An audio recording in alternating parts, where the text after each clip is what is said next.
नमस्कार। जय जगन्नाथ। समस्त को मोर मथा लगा प्रणाम। केमिति अछंती आपण माने समस्ते? आमे माने मध्य भलरे अछु।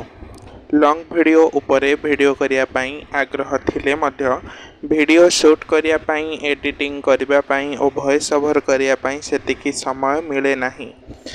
पूर्वरु आमे केवल 2 गोटी वीडियो पोस्ट करथिलु, से भी महाशिवरात्रि व्रत उपरे। एही 2टी वीडियो को जेतिकी भी लोक देखि थांतु ना कहीं आमको केते जण बंधु मिली जे माने इंस्टाग्राम रे आम सह कथा होइथिले। वीडियो को से माने पसंद करथिले और आगो को आहुरी वीडियो पोस्ट करिया निमंते प्रेरणा मध्य जोगाइथिले। आजिर वीडियो रे आमे केवल आम पाखरे थिया पुराण गुड़िक विषय रे आपनको कहिबु। वीडियो आरंभ रे आमे प्रथमे मां को दर्शन करे देथिलु। मां को प्रणाम करी आजिर वीडियो आरंभ करिबा। प्रथमे आमे आपनको 2टी डायरी देखाई देछु ठाकुरଙ୍କ विषय रे।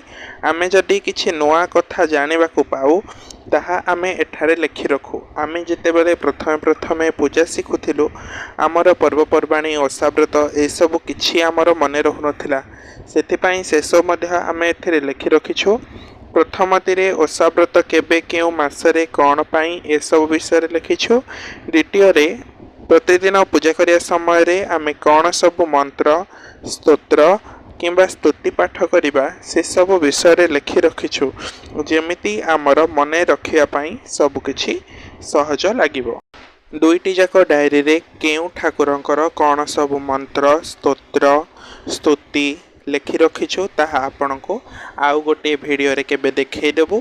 जेहेतु एबे केवल पुराण मानक विषय रे कथा हेबा, सेथिपाई पुराण सहित से 2 गोटी डायरी मध्य मु रखिथिली, तेणु तांको मध्य देखाई देइथिली।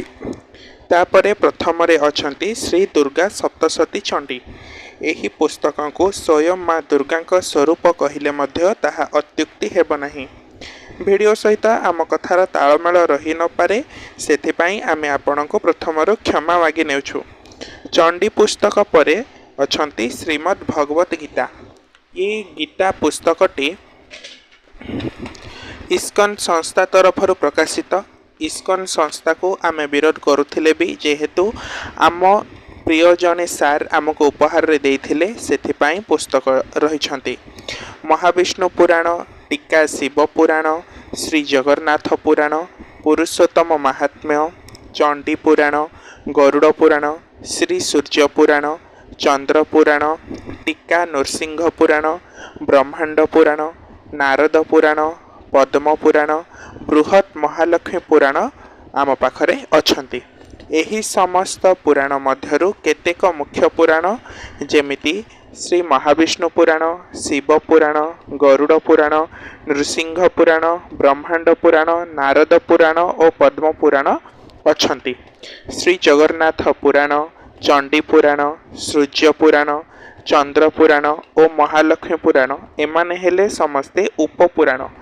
आम हिंदू धर्मर प्रमुख 18 गोटी पुराण, जहाकू कि आमे अष्टादश महापुराण नाम रे जानी थाउ, तांको मध्यरु केवल 7 गोटी पुराण आम पाखरे अछंती। अन्य समस्त पुराण को मु आम पाख बाजार रे खोजी थिली, किंतु ताहा मिली नथिले। मु बही दुकान जे करथिले तांको नंबर देके आसथिली, कहिथिली भी जदि सुविधा हुए मते जोगाई देबा पई। से भी सहमति होइथिले मो कथारे, तेणु तांको कथा को विश्वास करी मु अपेक्षा करिछि। आमर मुख्य अष्टादश पुराणर केवल ओडिया अनुवाद पुस्तक आम पाखरे अछंती। मूल संस्कृत लेखा पुस्तक विषय रे आमे सेतेबेले जानि नथिलु, जेतेबेले आमे पुराण किनिबा और पढ़िबा आरंभ करिथिलु। आम ओडिया घरे गोटे कथा अछि, 12 मासरे 13 पर्व और विभिन्न प्रकार ओसाव्रत पालन करा जाए। सेही ओसाव्रत मानक मध्यरु केतेक व्रत बही आम पाखरे अछंती। पंचक व्रत, सुदशा व्रत, माणवसा गुरुवार, धानमाणिका ओसा, आपदुद्धार स्तोत्र, जन्माष्टमी व्रत, राधाष्टमी व्रत, दुर्गाष्टमी व्रत, बृहत खुदुरुकुणी ओसा, सावित्री व्रत, एमिति किछि व्रत बही और ता सहित स्तुति बही, आपदुद्धार स्तोत्र, आदित्य हृदय स्तोत्र, तापरे बैशाख महात्म्य, आषाढ़ महात्म्य, कार्तिक महात्म्य, माघ महात्म्य, चारि गोटी धर्म मासर चारि गोटी महात्मा पुस्तक, श्री लक्ष्मी गोटे पुस्तक से माँ कर समस्त स्तुति स्तव मंत्र सबू लिखाई। तापर सर्वदेवादेवी पूजा पद्धति गोटे पुस्तकटे आम पाखरे अच्छी। आमे जीवन रे समस्त अष्टादश पुराणर मूल संस्कृत लेखा पुस्तक को थरे लेखाएं हेउ पछे पढ़िबार आशा रखिछु। एही आशा केवल ईश्वर कृपारे ही संभव होई परिबो। ईश्वर न चाहिए आमर ए आशा केबे भी पूर्ण होई परिबो नाही, ताहा आशा रे ही रहिजिवो। जदि भिडियो रे केउठारे किछि भूल रही जाई थाए तेबे गुरुजन मानकु मोर विनीत अनुरोध क्षमा करिवे। आशा करुछि भिडियोटी आपण मानक पई सहायकारी होइथिबो ओ आपण मानकु पसंद आस्थिबो। आज पई रहुछु। जय श्री जगन्नाथ, जय माँ।